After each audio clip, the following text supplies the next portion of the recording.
Alana ng House Committee on Ethics and Privileges ang reklamo laban kay Davao del Norte Representative Pantaleon Alvarez na paulit-ulit na pagliban umano sa committee hearings at plenary sessions. Ito ay matapos pumalya ang kampo ng complainant o mga nagreklamo na maglabas ng ebidensya kaugnay nito. Ay sus, si matandang mayor pala yan. Etong mayor sa Tagum na nagre-reklamo kay Alvarez Tapos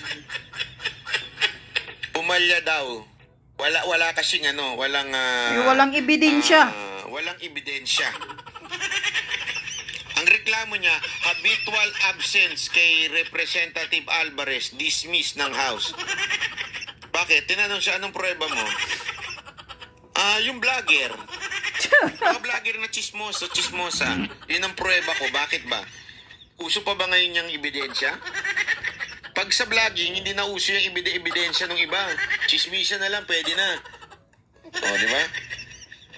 So, si Mayor Oy pala to. Wala na niya, ebidensya ngayon. Ay, naku, matanda.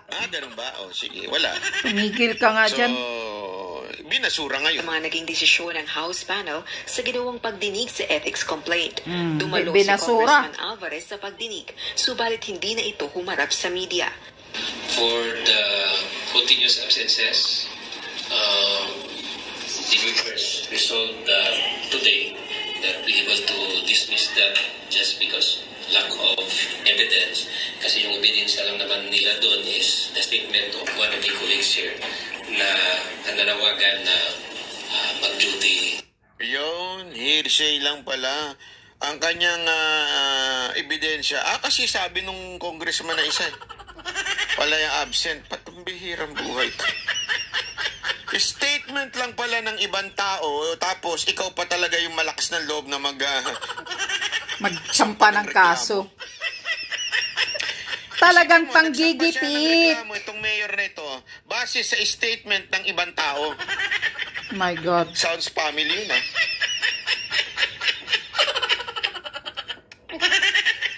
Isa dito sa Congress, and then there is no specific or very concrete documents on how many absences. Ipagpapatuloy naman ng komite ang pagdinig sa Lunes, May 20 upang tukuyin kung may batayan ang complaint na disorderly behavior ng kongresista bunsod ng mga kontrobersyal na pahayag dito sa isang rally sa Tagum City. Nilinaw din ng chairperson ng komite na wala sa kanilang jurisdiksyon ang mga reklamong inciting to sedition at libel na pawang may kriminal na aspeto. Posible namang magkaroon ng desisyon ng komite kaugnay ng reklamo kay Alvarez sa susunod na linggo. But then, this committee agreed, kung makaya, kasi kung makaya, sinidain tayo by Thursday. So, wala na kaming session until July. Wow, ang galing! So, we are looking na kung makaya, so we will work to have our committee reports before mag-break ang Congress. Wala na. Panggigipit lang talagang ginagawa ninyo. Kahit wala kayong ebidensya. Mga congressman, alam nyo naman na panggigipit lang yan. Kaya nga. Huwag nyo nang ituloy yung mga may itim yung balak. Kakaya talaga kayo mga congressman, mga sip-sip kay tambak. Yung balak, huwag nyo nang ituloy kasi kalayaan ng tao.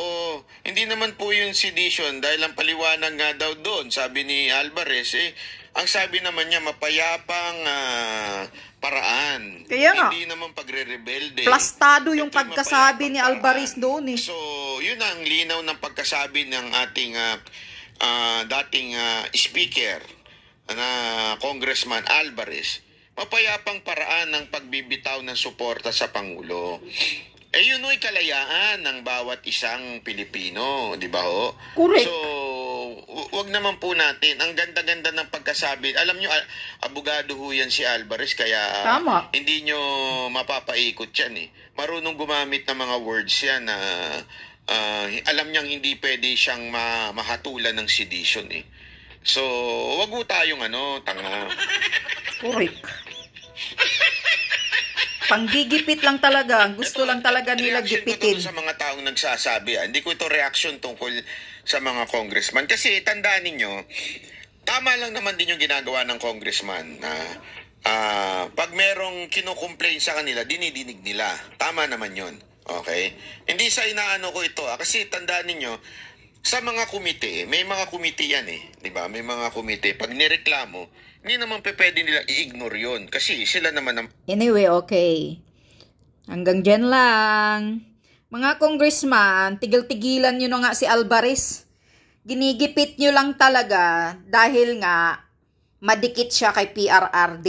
Kaya ang gusto nyo talagang pipilayan nyo lahat ng mga politiko nakadikit kay PRRD. Yun lang naman yun. Mahiya-hiya naman kayo, mga congressman.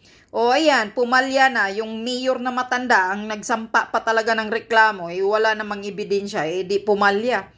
O hindi ba kayo nahihiya niyan? Tapos talagang gusto nyo pang gamitin yung Congress na para sa pandinig na naman. Ang galing-galing talaga ninyo.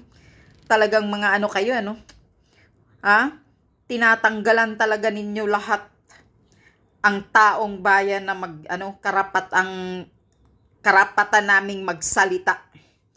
Tinatanggalan nyo na talaga kaming lahat. Kakahiya kayo lang, hiyang gobyerno talaga ito.